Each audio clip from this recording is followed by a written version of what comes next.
Silicon tetrachloride को देखें, ये सिलिकॉन टेट्राक्लोराइड कैसा होगा, एग्जैक्टली टेट्राहेड्रल होगा। ठीक है, silicon tetrachloride is a colourless liquid and forms a simple covalent structure.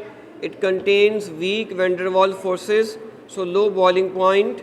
It does not conduct electricity because it does not have any mobile electrons. If we add water to the silicon tetrachloride, there is a violent reaction to produce silicon dioxide and steamy fumes of hydrogen chloride.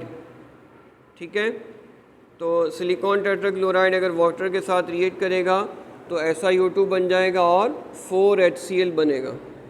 ठीक है, और reaction को देख के आपको अंदाज़ा हो रहा होगा कि ये जो है ना, इस रिएक्शन में अच्छे खासे बॉन्ड्स ब्रेक हो रहे हैं, तभी ये SiO2 बनेगा और जो है ये HCl बन जाएगा। इसके बाद देखें फॉस्फोरस ट्राइक्लोराइड और फॉस्फोरस पेंटाक्लोराइड देर आर। इसमें देखें सबसे पहले आते हैं फॉस्फोरस ट्राइक्लोराइड के ऊपर। Phosphorus trichloride is a simple covalent fuming liquid containing van der Waal dispersion forces. ठीक है, फ्यूमिंग लिक्विड आमतौर पर वो होते हैं जिनमें वेपराइज होने की टेंडेंसी ज़्यादा होती है। ठीक है, तो van der Waal dispersion forces होंगी इनके अंदर। और अगर हम वैसे भी देखना चाहें तो फॉस्फोरस ट्राइक्लोराइड के अंदर क्या होगा कि क्लोरीन पार्शली नेगेटिव होगी और फॉस्फोरस जो है वो पार्शली पॉजिटिव होगा। फॉस्फोरस और क्लोरीन दोनों एक दूसरे के नियर नेबर है ना, बिल्कुल नेक्स्ट डोर नेबर तो नहीं है लेकिन नेबर तो है ना। फॉस्फोरस आएगा, फिर सल्फ़र आएगा, फिर क्लोरीन आएगा। बहरहाल बिल्कुल नेक्स्ट डोर नेबर तो नहीं है लेकिन बहरहाल करीबी के नेबर हैं। तो इसमें क्या होगा कि क्लोरीन की इलेक्ट्रोनेगेटिविटी हाई होगी तो ये क्लोरीन पार्शली नेगेटिव और ये सोडियम फॉस्फोरस पार्शली पॉजिटिव हो जाएगा। तो इनके अंदर हम डाइपोल फोर्स ऑफ अट्रैक्शन होगी। ठीक है, और जनरली स्पीकिंग हम इसको क्या कह देते हैं, जनरली हम इनको वैन डर वाल फोर्सेस कह देते हैं। It does not conduct electricity because it has no free electron. Phosphorus trichloride react violently with water to form phosphoric acid and fumes of hydrogen chloride PCl3 जो है water के साथ H3PO3 बना रहा है और HCl बना रहा है। ठीक है, देखिए ये जो रिएक्शन है एक आसान रिएक्शन है कि PCl3 का वाटर के साथ रिएक्शन है 3HOH के साथ। तो ये this is partially positive, this is partially negative, this is partially negative and this is partially positive. Negative of this with positive of this and negative of this with positive of this। ठीक है, अब देखो what do we get, we will get POH thrice। Why POH thrice? Because phosphorus is trivalent और हमारे पास क्या बना 3HCl। अब ये जो POH thrice है इसको we also write it as H3PO3 and it is phosphorus acid। ठीक है,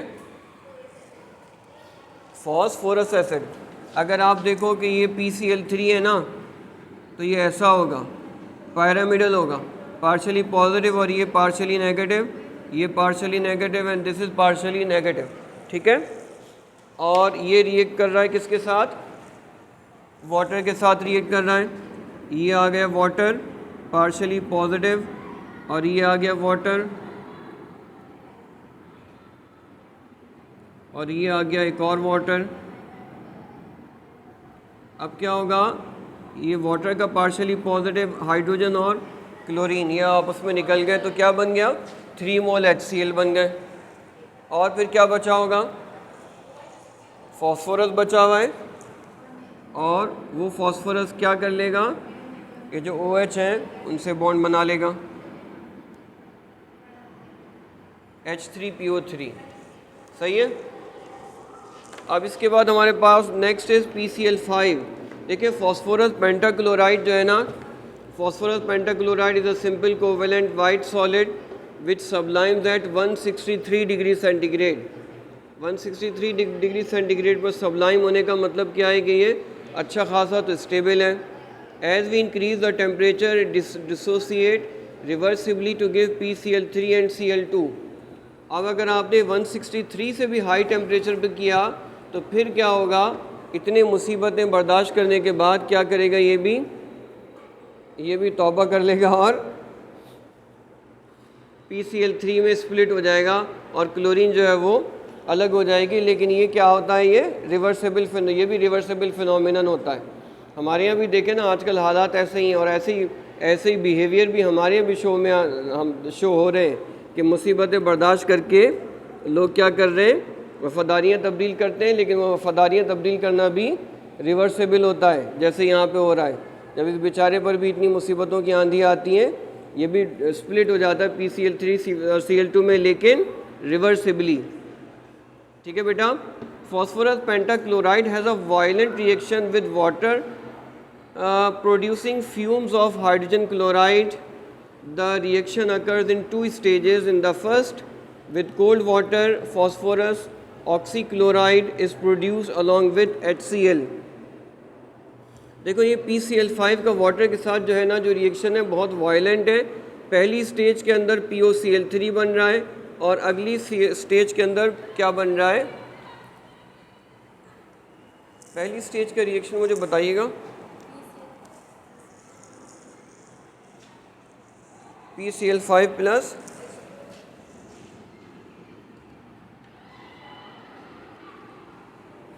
देखो ये PCl5 है, it is reacting with H2O। As a result हमें क्या मिल रहा है, POCl3 मिल रहा है और क्या मिल रहा है, और 2HCl मिल रहा है। देखो जो POCl3 होगा ना, ये इस तरीके का होगा, कोई टेट्राहेड्रल स्ट्रक्चर होगा जिसमें अगेन फॉस्फोरस क्या होगा, पेंटावेलेंट ही होगा। ठीक है, वाटर की हेल्प से ये हुआ है। और कितने क्लोरीन बाहर गए, 2 क्लोरीन बाहर गए। और कौन बाहर गया है, 2 क्लोरीन बाहर गए हैं और ऑक्सीजन तो इधर आ गई और 2 हाइड्रोजन यहाँ से खाली थे, तो वो HCl के साथ HCl बना लिया। ठीक है, अब ये जो POCl3 बनता है, इसको हम मज़ीद जब ये वाटर के साथ रिएक्ट करता है तो फिर क्या बन रहा होता है, फिर बन रहा होता है H3PO4 और 3HCl। ये वाला रिएक्शन बताइएगा, POCl3 किसके साथ रिएक्ट कर रहा है, ये रिएक्ट कर रहा है 3HOH के साथ और क्या बन रहा है, H3PO4 बन रहा है। H3PO4 देखो कैसा होगा,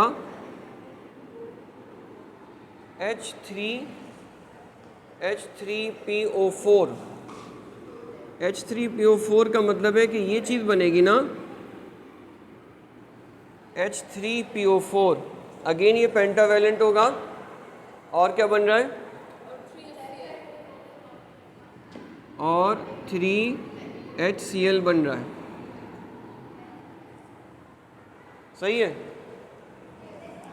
यहाँ पे क्या हो रहा होगा कि ये देखो PO है और Cl है, और अगेन ये वही वाला रिएक्शन है जो उसके साथ हो रहा होता है ना।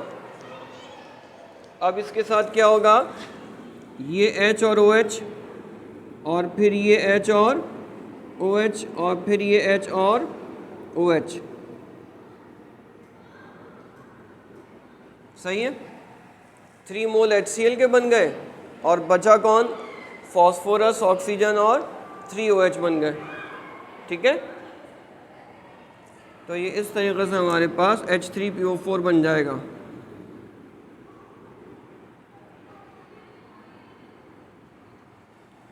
अच्छा, इसके बाद जो है हमारे पास क्या है, डाइसल्फर डाइक्लोराइड। अब जो है डाइसल्फर डाइक्लोराइड में हमारे पास क्या है कि disulphur dichloride is a simple covalent liquid orange and smelly containing van der Waals forces. अब देखो डाइसल्फर डाइक्लोराइड में क्या होगा,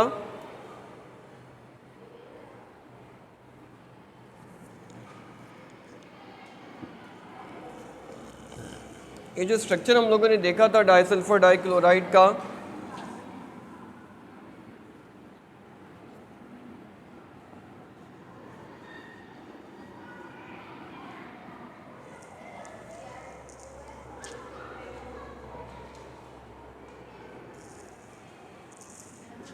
S2Cl2, अब ये देखें, ये एस है और ये एस है और ये Cl है और ये कोई Cl है, तो ये पार्शियली नेगेटिव होगी इसलिए कि इसकी इलेक्ट्रोनेगेटिविटी सल्फ़र से ज़्यादा है, और ये पार्शियली पॉजिटिव हो जाएगा।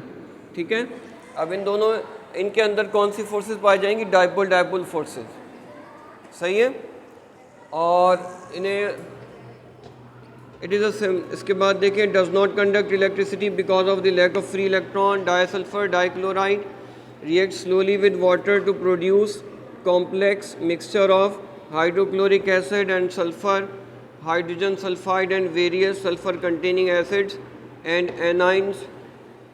ठीक है, इसका मतलब है कि ये इसका रिएक्शन वाटर के साथ एक कॉम्प्लिकेटेड रिएक्शन है। अब बेटा आप देखो, उसके बाद ये एक टेबल दिया हुआ है। क्विज नंबर 3 क्या है कि consider the table and answer the following question. How do the states of chloride at 20 degree centigrade vary across the third period. अब थर्ड पीरियड में अगर आप टेबल पे आओ तो टेबल पे देखना, सोडियम क्लोराइड तो सॉलिड है, तो सभी जानते हैं।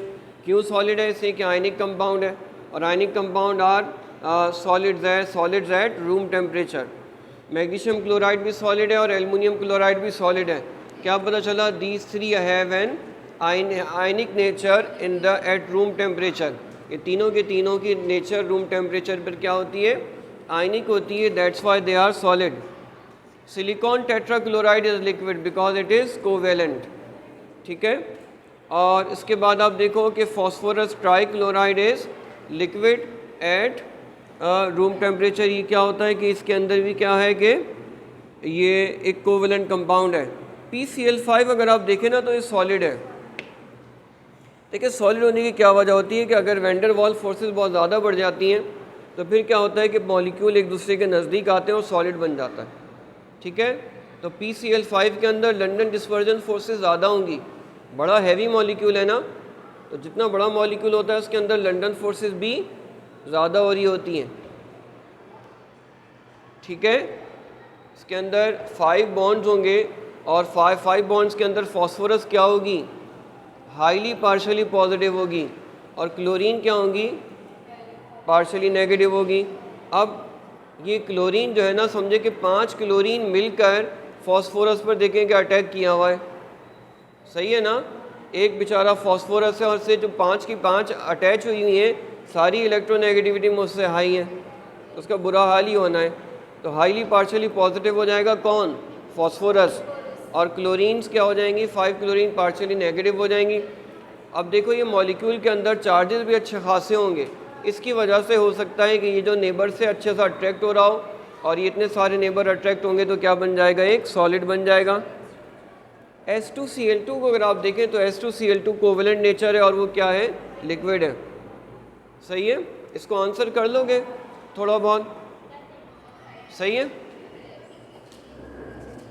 अब इसके बाद देखो नेक्स्ट क्वेश्चन क्या है कि how do the boiling points of chloride very across the period. अब ये जो बॉइलिंग पॉइंट्स है ना, तो देखिए जो बॉइलिंग पॉइंट है वो सोडियम क्लोराइड का तो बहुत हाई है, 1465, 1418 फॉर मैग्नीशियम क्लोराइड। तो ये तो चूँकि इनके अंदर जो है ना अट्रैक्शन बहुत ज़्यादा है, इस वजह से क्या है कि इनके मेल्टिंग बॉइलिंग पॉइंट भी बहुत ज़्यादा हैं। और एल्युमिनियम क्लोराइड का अगर आप देखें ना, तो एल्युमिनियम क्लोराइड का जो है ना बॉइलिंग पॉइंट इतना हाई नहीं है, इसलिए कि एल्युमिनियम क्लोराइड का आयनिक कैरेक्टर भी वीक होगा। एल्युमिनियम क्लोराइड इतना स्ट्रॉन्ग मेटल नहीं है जितना स्ट्रॉन्ग मेटल सोडियम और मैग्नीशियम है।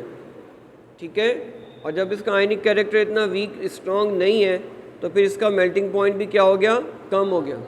ठीक है, उसके बाद हमारे पास सिलिकॉन टेट्राक्लोराइड का बॉइलिंग पॉइंट कम हो गया है, और फिर PCl3 का बॉइलिंग पॉइंट भी आपके सामने है, और उसके बाद PCl5 जो ये कोवेलेंट है, कोवेलेंट होने की वजह से इनके बॉइलिंग पॉइंट क्या हो गए? बहुत कम हो गए। सही है, देखो जहाँ से कोवेलेंट नेचर आना शुरू हुई है, सिलिकॉन टेट्राक्लोराइड से आना शुरू हुई है ना, तो सिलिकॉन टेट्राक्लोराइड से आने के बाद आप देखें कि इनके जो बॉइलिंग पॉइंट है वो बहुत ज़्यादा कम हो गए। ठीक है, हमने क्विज नंबर 2 तक कर लिया है। How do the conductivity of molten chlorides very across the period, इंशाल्लाह कल देखते हैं। ठीक है, इसको ज़रा स्टॉप कीजिएगा।